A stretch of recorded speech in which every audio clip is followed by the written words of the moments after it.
হাদিস নম্বর 31।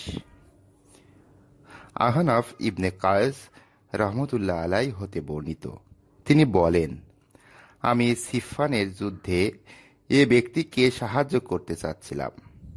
আবু বকরা রাদিয়াল্লাহু তাআলা আনহু এর সঙ্গে আমার দেখা হলে তিনি বললেন, তুমি কোথায় যাচ্ছ? আমি বললাম, আমি এ ব্যক্তিকে সাহায্য করতে যাচ্ছি। তিনি বললেন, ফিরে যাও, কারণ আমি আল্লাহ রাসূল সাল্লাল্লাহু আলাইহি সাল্লামকে বলতে শুনেছি যে দুইজন মুসলিম তাদের তরবারি নিয়ে মুখোমুখি হলে হত্যাকারী এবং নিহত ব্যক্তি উভয়ই জাহান্নামে যাবে।